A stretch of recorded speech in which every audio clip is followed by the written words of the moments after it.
I'm not ignoring you, I swear this is relevant. Oh wow, the world is burning, what's new? Before I get into my tips for finding productivity in a distracted world, I wanted to say hello to everyone. Welcome to Off Brand Bubbly, where we talk about personal development, well-being, and minimalism.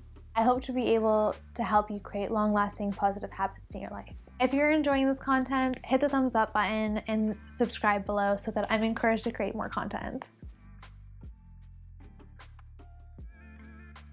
In the digital world, we're constantly bombarded with calls for attention. Social media notifications, product advertisements, and a pile of professional demands can pull our attention in 5 different directions. One moment, we can see a notification pop up on our screen and feel a blip of excitement. And in the next, our excitement can morph into anxiety as 10 work emails file in, catch our eye, and the social media FOMO sets in. This is clearly a case of notification-induced stress. To pursue mental operations at any depth, a person has to learn how to concentrate attention. Without focus, consciousness is a state of chaos.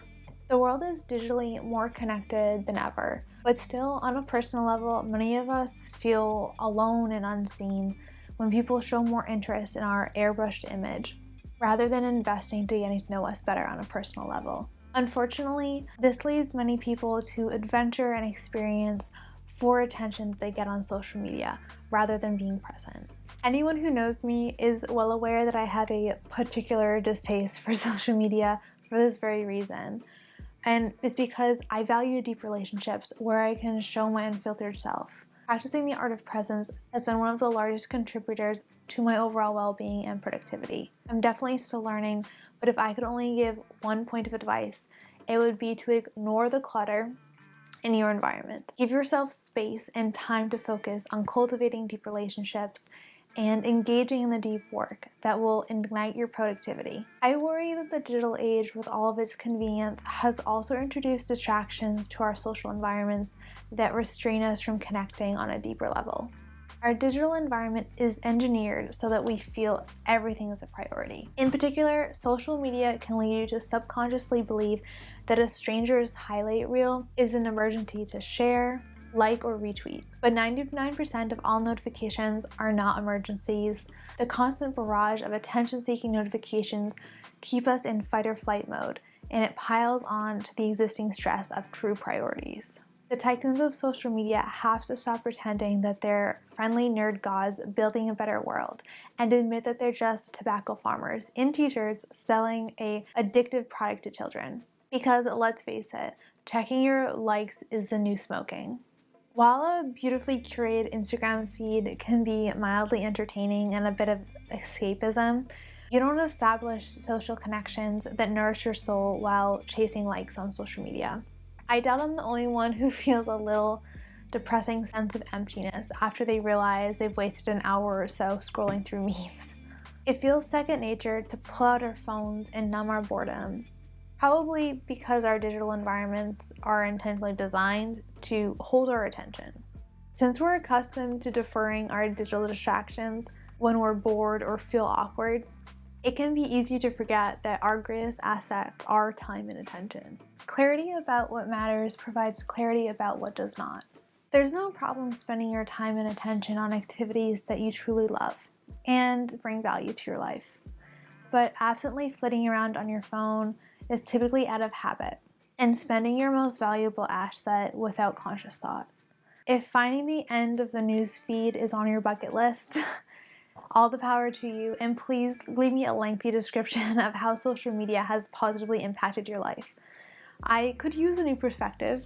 Everyone keeps telling me that I've gotten bitter in my old age. I personally have really benefited from digital minimalism, a philosophy of technological use in which you focus your online time on a small number of carefully selected and optimized activities that strongly support the things that you value, and then happily miss out on everything else.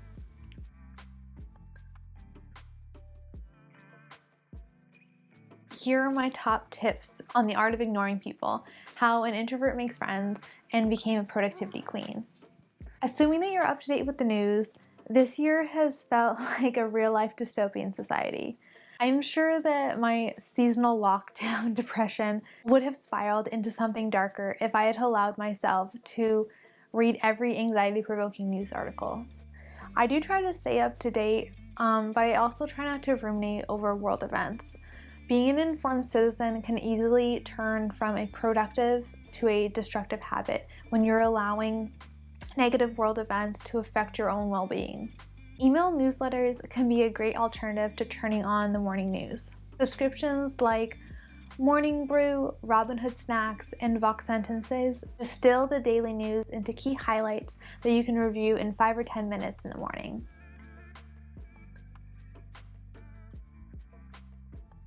I didn't delete any apps to make this screen recording, I promise. I've intentionally made my phone into one of the most boring spaces to inhabit so that I don't waste my life looking at the screen. I already do enough of that at work. If you're interested in transforming your phone from a distraction into a tool, here are my top tips. Keep your phone on silent mode, not just on vibrate. Turn off notifications. I do allow through phone calls, reminders, calendar notifications, but only some text messages. Get to know your screen time app, i.e. admit to yourself how much time you spend on your phone, and then delete particularly distracting apps.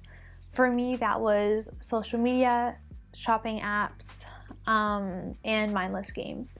Unsubscribe from any mailing lists that you've lost interest in. And unless it's essential to your work, don't download your work's email or messenger apps.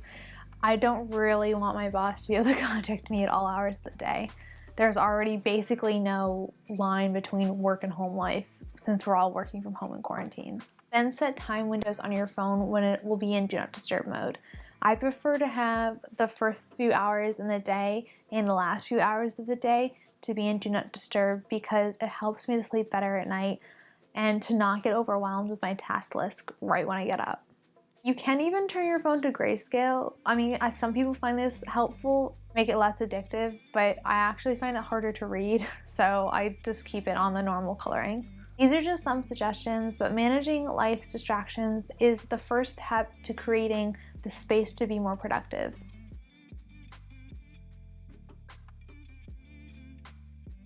It's cold in here.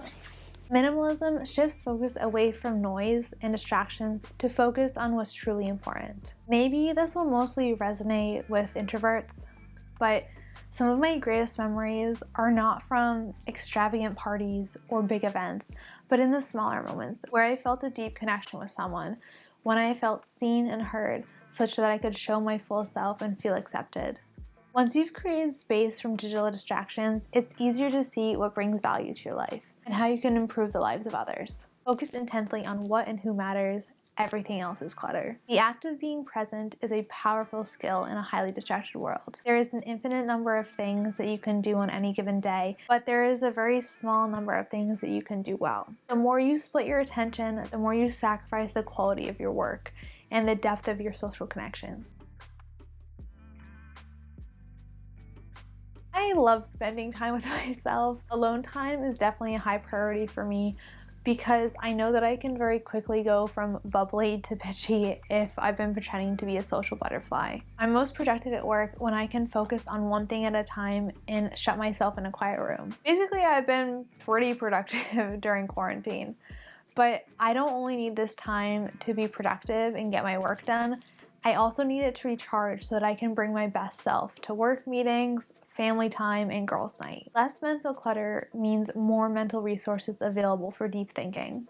I embrace my inner introvert and will make time for bubble baths far into adulthood. I started to realize this when I was in university, but more when I started my career. People will control your schedule if you let them, and I'm admittedly selfish with my time, but it's the most precious resource you have. If you have a vision for a future, you have to constantly reprioritize work and life obligations so that your actions are in line with your goals. After I read Cal Newport's book, Deep Work, I began to think of solo tasking as an important skill for my mental health and as the key to productivity. To produce at your peak level, you need to work for extended periods with full concentration on a single task, free from distraction. Put another way, the type of work that optimizes your performance is deep work. There is a cultural misconception that our productivity is measured by how many things that we can juggle at once. I am busy isn't a badge of honor in my opinion. I think it shows lack of focus. We're truly productive when we can complete tasks, develop our skill set, and focus our energy on the right thing. In reality, multitasking is truly task switching, and I'll link to some interesting studies down below on the productivity loss that comes from multitasking. If you have to finish a paper for school, meet a work deadline, or build meaningful relationships, the most effective way to do that is to put down your distractions and focus on the task at hand. It doesn't sound as sexy as taking on a whole army by yourself, but after watching The 300, I was inspired to take on life's battles one at a time for the best chance at victory. If you've made it this far, you're awesome. Let me know your tips for tuning out distractions, and remember that just because someone tells you something's a priority doesn't make it your priority.